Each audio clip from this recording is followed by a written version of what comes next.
And as we show you video of Mayor Zohran Mamdani, we want to again revisit his budget proposal, his very first one in his time as the mayor of New York City. But anyway, he yesterday had presented a $127 billion vision, if you will, for New York's future. We're talking about his budget. Now, he's saying if taxes are not increased on the millionaires as well as corporations, then he's going to have to propose implementing a 9.5% tax increase on property taxes here for New Yorkers. But in that budget, tucked away, is the funding for the Department of Veterans Services. And they already had a smaller budget compared to some of the other agencies, but it's apparently poised to shrink even smaller. Michael Matos is the founder of Five Borough Veterans, one of the agencies, one of the nonprofits around here that's trying to support and uplift our veterans. So Michael's going to join us. Michael, you hear us okay? I can, Antoine. Thank you for Okay. having me. Michael, thank you for being with us. First of all, we want your reaction to the budget proposal as it relates to the Department of Veteran Services. Tell us what the amount was, what's the proposal, and your reaction to that, if you would. So my reaction first was a little bit concerning. The Department of Veteran Services, as of last year's budget, was around 5 million or so as an agency. Now it's going to around 4 million. And in the Department of Veteran Services is one specific program, specifically called the PFC Joseph P. Dwyer Peer Support Program. That's our primary suicide prevention program. The funding last year for that was 1.1 million. With this budget proposal, it pushes it down to 416,000.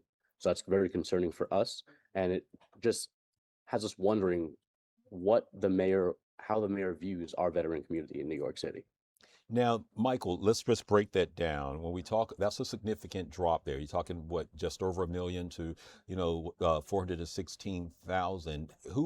We know you're the veterans that you're trying to support with us, but explain the necessary reasons, why you need as much money as you can, because you're trying to save lives, right?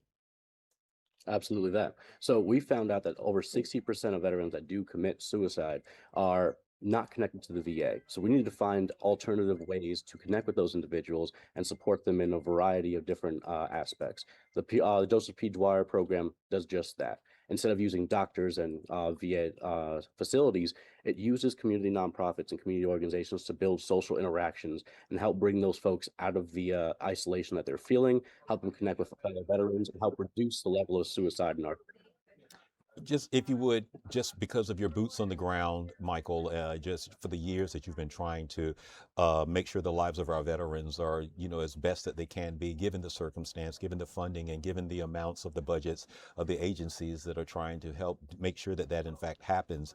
Break this down for us. What is the harsh reality here, and who is it that the money is getting it? Is it your organization, organizations similar to yours? Just as you understand where the funds get distributed, walk us through that distribution. So it's a variety of different organizations around the city. These are all nonprofits that offer everything from like basic cooking classes, equine therapy, alternative therapies in a way that engage in social interactions just outside of the usual, like, sitting circles where we talk about our issues. These are ways to get folks involved and help them find a new purpose in their lives. With this funding cut, a lot of these programs are not going to exist going forward and push those folks back into isolation that we were trying to get them out of in the first place. One of the other things that we had a conversation on last month, as we are still dealing with the impact of the cold and that on the veterans, we know that city officials also went out when we were dealing with the code blue about 3 weeks or so ago. Your organization was also monitoring that. What feedback from that outreach program that took place during that cold snap that we had that you all were greatly interested in? What can you share with us as far as the head counts, as far as how that went in trying to tally the number of veterans that could possibly be impacted by this? So the New York City Department of Social Services actually pushed that back to March 10th. They issued the cold blue as more of a concern for the community. They didn't want folks going out there. So we moved our efforts back to March 10th with them. Now, as of right now, we don't have an idea how many veterans are on the street because we're not out there yet. But we are going out there again just to ensure that we can fine tune it and find the veterans that are out there because unfortunately the NYC Department of Social Services does not have a specific metric to measure that. We do. Michael, let me ask you this. You just mentioned there's a system, if you will, in place to try to find veterans who are dealing with, homelessness or dealing with the cold and stuff like that, someone who may be in trouble, who's struggling with mental wellness and unfortunately the trajectory that could into self-harm, is there any outreach or contact that you or your organization have with someone who may be in some sort of distress to try to maybe cut this person off at the paths before they harm themselves? Yes. So if a veteran or someone that's dealing with those thoughts of self harm reach out to us, we aren't just going to let them be there by themselves. We will provide connections to resources that can help support them. But the issue that we're finding also is the self identification issue with New York City.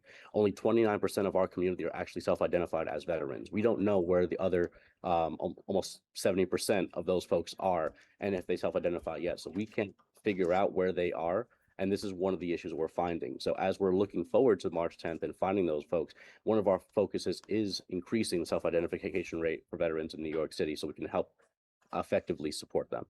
Michael, I'm going to put you on the spot here and ask you a personal question. In your Yeah. capacity there as the founder of Five Borough Veterans, when you get information, from a loved one or, someone who says that this person, male or female, served our country with honor and found themselves in a circumstance or situation that they decided that self-harm was the only way that they could find peace in that regard, how does it impact you when you hear these stories?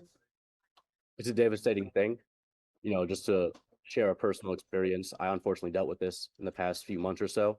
I had one veteran that did self-harm, and the news was devastating because all I thought about and all the folks that were around him that thought about was what could I have done to help prevent that?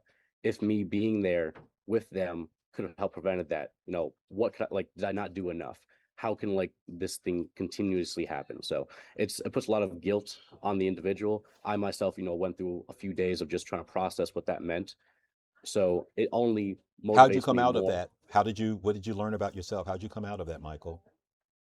So I reached out to my folks that helped process this together, all veterans, the same thing. So this is why programs like the Joseph P. Dwyer program exist and why they're important. Because same thing for the folks that are processing those deaths and such. We need that peer connection. We need that support from our community to understand, hey, we are there for each other. We can move past this. So if something like this goes away, we lose that connection for the folks that are still with us.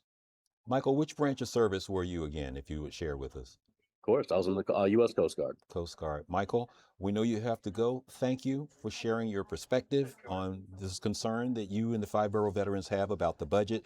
We'll, of course, be staying on top of that, seeing how this matriculates, between the city and between Albany. But we definitely want to make sure that we acknowledge the time that you did serving and protecting the borders of this great, great country that we're in. And stay safe. And I know we'll be seeing you or talking to you again around March the 10th to find out what those numbers look like and what your next move, as well as the city, will be in that regard. Michael Matos, founder of Five Borough Veterans. Thank you so much for being with us, Michael. Thanks, Antoine. All right, Pleasure. we'll talk to you soon.